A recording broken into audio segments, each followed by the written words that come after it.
Welcome to Informed by Alan Roebke this 10th day of November 2018, as we just completed a significant election in the state of Minnesota. And if we are citizens, concerned citizens about our government, which we all should be, whether you're Democrat or Republican out there, an independent like myself, who really won big time in the state of Minnesota on Tuesday? Was it Walz? Was it Omar? Or was it Tina Smith? Or the new House Speaker-elect Hortman? And one of the driving things that was talked about all the time were our Republican Party lost track of half the population is women. In fact, a hair over half the population. And now we have an election over. We have a new slate of officials coming into both the next congressional session in Washington as well as the session in St. Paul. And when we look at the Democrats, who now have two women as U.S. senators, they have a significant change in the legislature, or the Congress, with Omar and Smith now with a couple years to establish herself. But when you look at the voting, it looks like she did quite well of that after just less than 11 months in office. So it was an interesting election, to say the least. And I think, I was fortunate enough to get a question in to Tim Walz, and I look forward to talking to him sometime. But obviously, you got to get me on TV there at the Goodall Tower, the Redwood Tower, or Minneapolis, or some other place in the state. So I really get some opportunity and enough leverage, whether it's a Republican candidate or a Republican elected official or Democratic elected official. So that's your assignment as this grand experiment of Informed by Alan Roebke winds down on Canyon J. Now, I think I'll be here next week. There's a couple things I've been following. I want to cover them. I can't afford the $140 a week that it costs me to be on the air, and I'm just not getting big enough coverage. Rural America has changed so much that many people, can't relate to a guy like me unless they can actually see what I'm doing. And you have to have my camera show you the second person.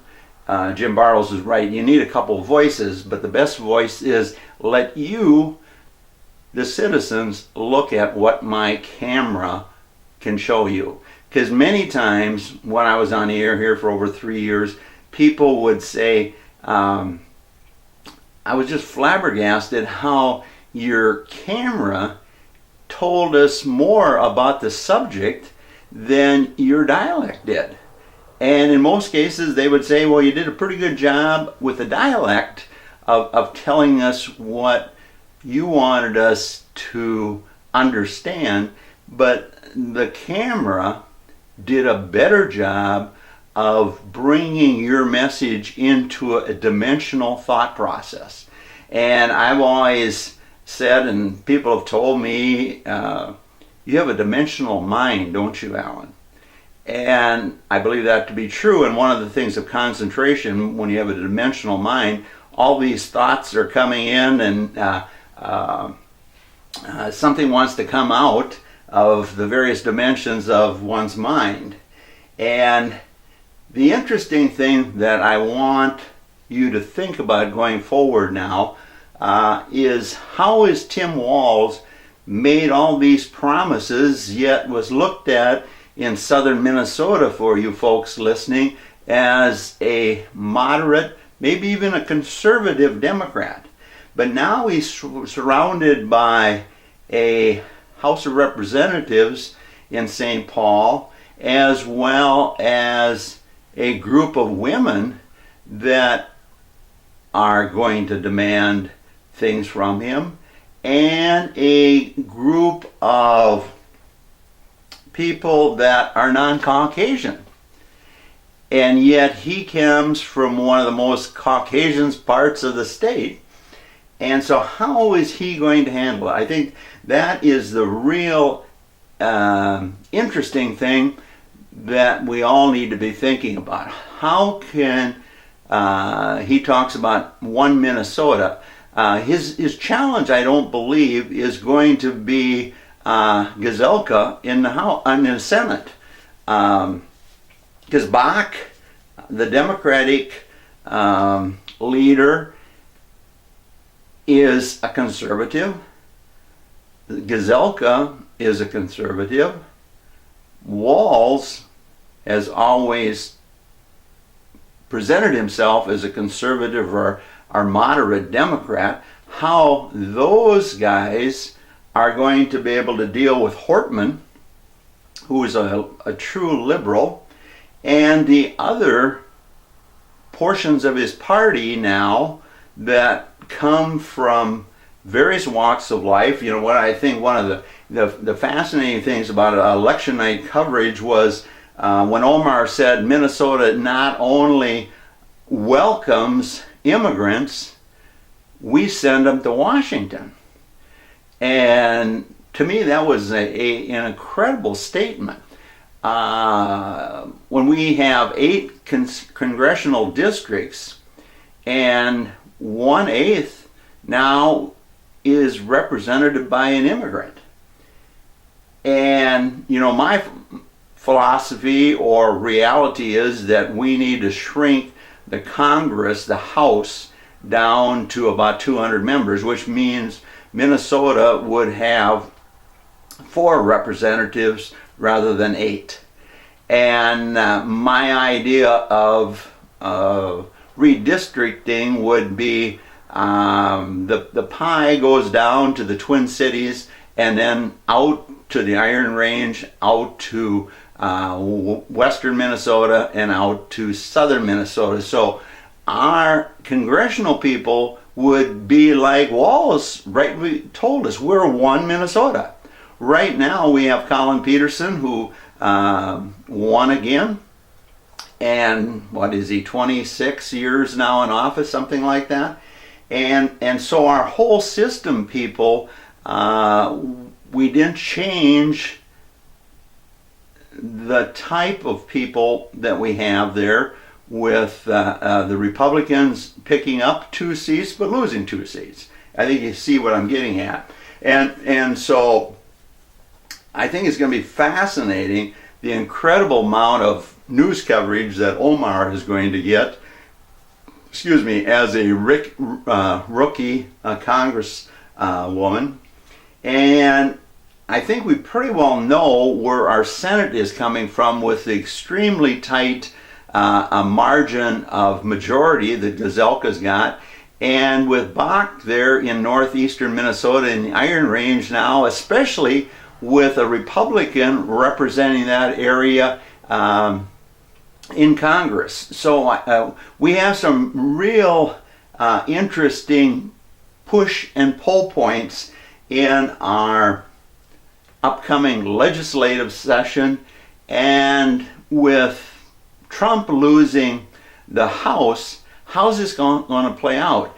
My biggest concern, obviously, is that the Democrats focus on impeachment or tying Trump up in the courts. You know, the courts is a fine print system today. It's not a justice system. We do not allow judges to judge. We have judges that are forced by law, which is lobbied favors today, to A, B, C, 1, 2, 3, 4. This is how you handle it. And that's why, from a standpoint of Mueller, the Democrats are so protective of him, and at the same time the Republicans really don't know how to handle the Mueller investigation, because fine print carries it. And Mueller, the lawyer, is a master at fine print.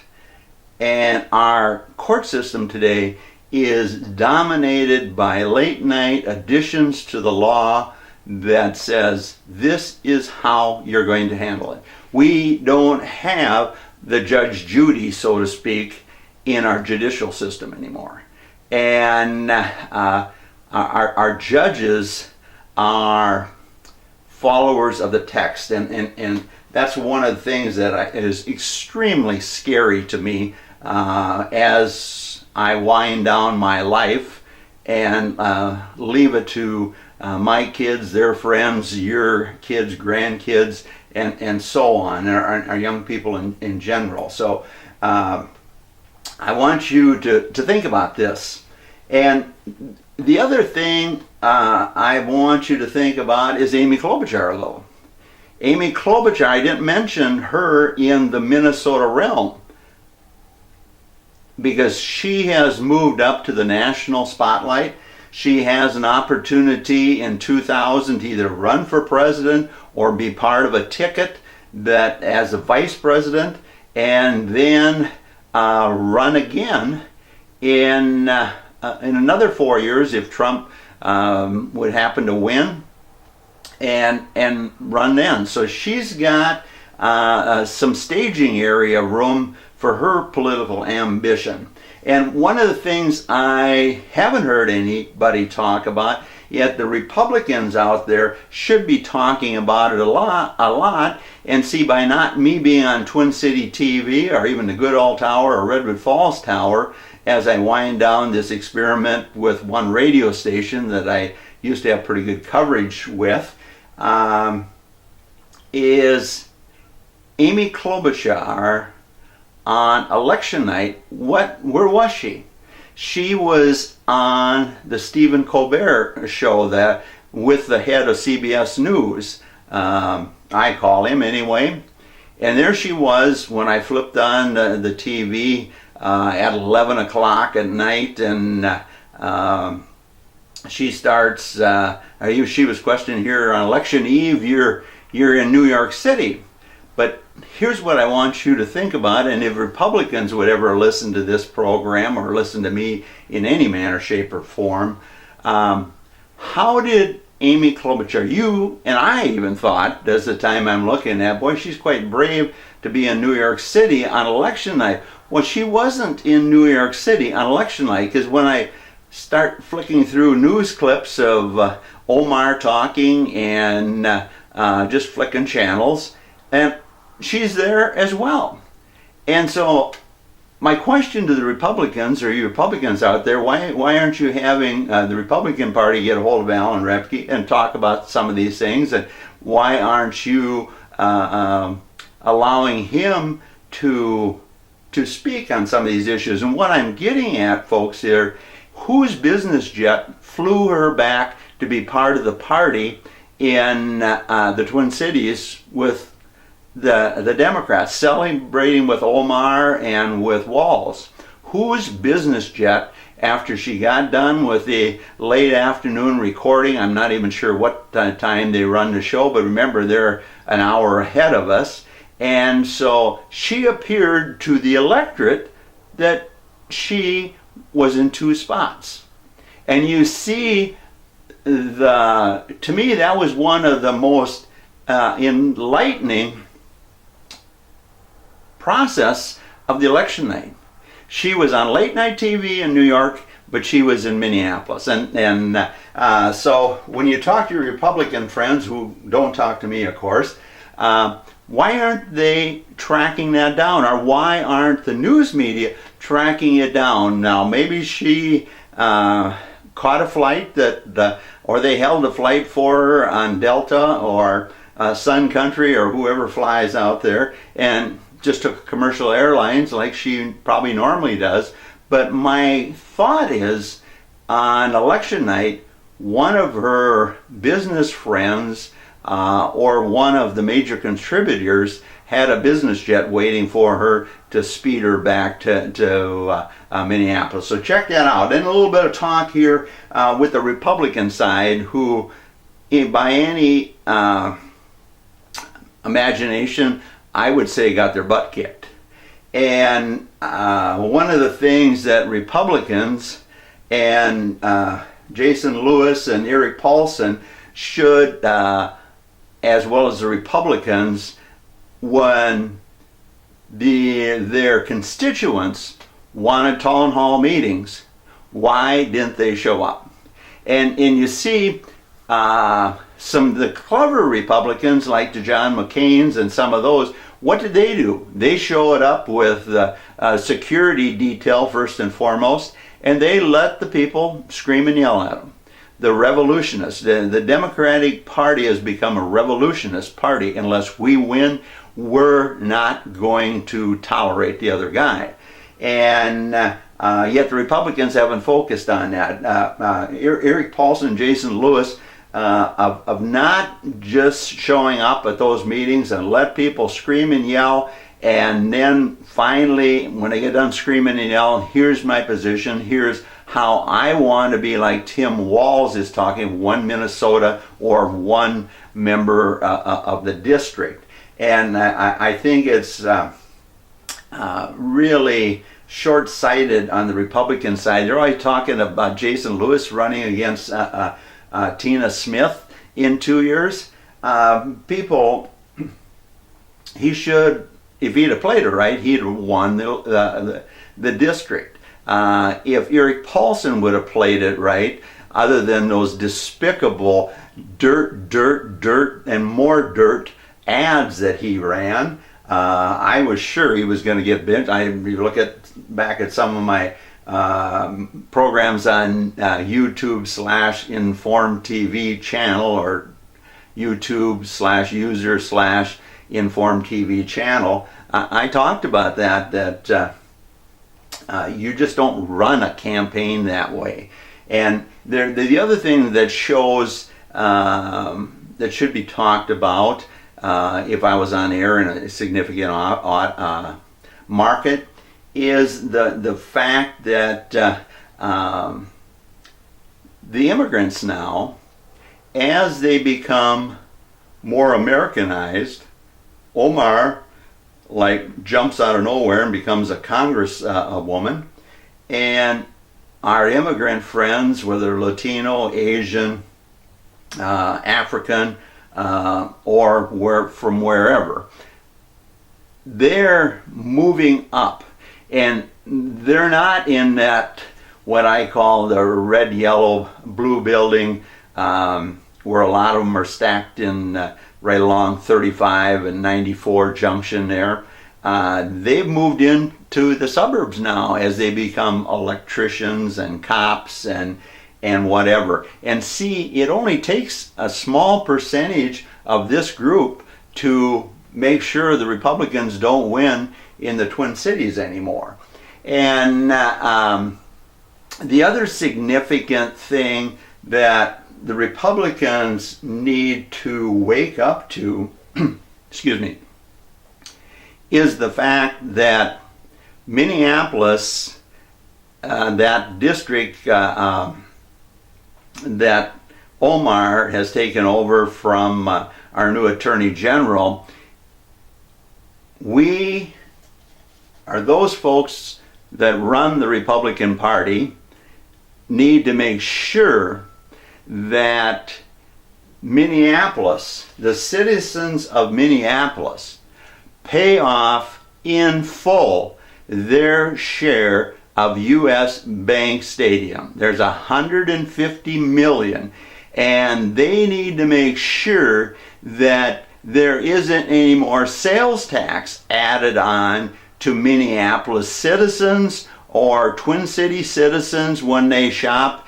in Minneapolis, which we just about all Minnesotans do at least once in a year, that those taxpayers, those renters, those landlords, they pay their share of that $150 million portion of that billion-dollar-plus stadium that Dayton and our legislators, bipartisan legislators, jammed down our throats rather than buying the cockeyed team like I had always pushed, and used the dome on the cold days and TCF Bank Stadium on the nice days. Or if we had an opponent that were going to kick the heck out of us anyway, well, let's do it out in the cold and see if they can kick the heck out of us. And that's a lesson I want to leave with you from a standpoint of this election.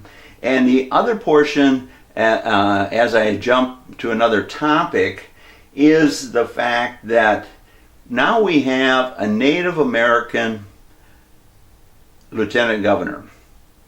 And what I think we have a right to see now, when we, the citizens of Minnesota, elected her as their lieutenant governor, what really is going on with Native American gambling, these casinos.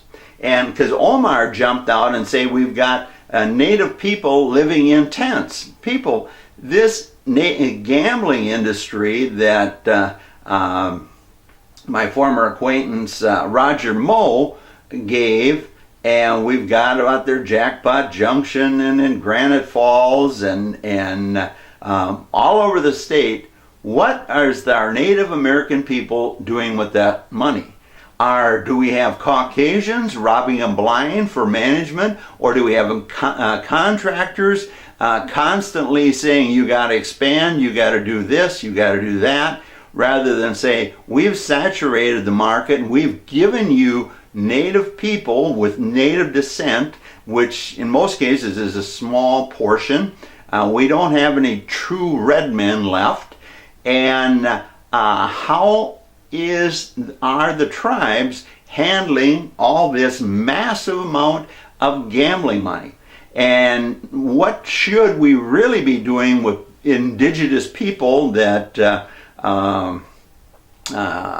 Walls brought up? We were kind of talking about the Australians. I can't think of the Native people out in the bush there.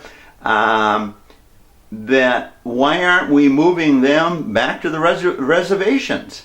And what is wrong that we can't get our Native people to leave alcohol alone, leave drugs alone? We need to find some solutions for that. And when Omar starts preaching at the citizens of Minnesota, she now needs to start preaching to the lieutenant governor. Okay, you're in power. Let's see the numbers on these casinos. Let's see where all this money is going. Why isn't this money being shared with all indigenous people, as Tim Walz calls it, and address their issues rather than demanding that Congress or the legislature take care of the needs of these people or the needs of all people that really need help. And so that's kind of where I want to leave the election portion of this challenge, that I think the Republicans better find a new chairman. You Republicans across the state need to throw out the stamp lickers or the people that run your BPOU units or whatever. These are extremist people that have one cause, anti-tax or anti-abortion. And if you're ever wondering, is Minnesota anything other than a blue Democratic state? We found out on Tuesday it's still a Democratic state. Yet at the same time, we've had some flips to the red, to the Republicans. But the Republicans aren't going to ever manage government in the state of Minnesota unless they get away from their extremist views, unless they wake up to the fact that health care is a major issue for all families, and And the people that they're listening to got so much money they don't even need insurance, but they got the best insurance through their employer or through their own company. So it's time they wake up to that. And the other thing that I think was just outrageous by Lewis and Paulson and the rest of the Democrats, even Trump himself, did not talk about the economy, did not bring out anything about the major tax cuts, because even the low-income guys like myself, that tax cut helps the people I work with that are hourly people that don't make much money. In fact, just took a pay cut of $2 an hour. 2 billionaire families that have businesses in Minnesota, here in Alexandria, and nobody's even talking about that, of course, either. But I would be if I would be on a significant TV market. And then I'm going to close with this thought on agriculture. The Roebke plan now that I talked about, based on a lifetime of being on 6 continents with farms on farms by the time I was in 31 years old, took on the Green Giant and won. And then before he stomped me in the mud, and then when he stomped me in the mud, they wanted to sell me the plants, and Seneca ended up with them, and I said no, because my own farmer members let me do all the dirty work, and they took care of themselves. And now with sugar, the history of sugar with no subsidies, and now the Roebke plan, I'm running into, there is no farm organization, there is no ag media outlet out there that wants to present to you, the taxpayers, more than any, but the farmers as well, that doesn't cost anything, and they won't put it out. And here's the challenge I want to leave to you, New Almites. Our good old friend Jim Bartles, he was Ag Communicator of the Year, and he kindly sent me the contact for the Minnesota Farm Network, and that guy also has some national attributes, and I'm going to try to talk to him Monday. But I think the Ingstead stations that cover a good chunk of southern Minnesota and even have an outlet in Thief River, our friend Jim Bartles can let the tape run of me talking to Secretary Perdue and see if we can't address both the needs of the taxpayer as well as the needs of the farmer. And the Roebke plan does that. But see, people, when we only have media empires and journalists and no reporters that are willing to show the people an alternative, our democracy is really in peril. And so that's the thought for the week. Thanks for listening to Informed by Alan Roebke.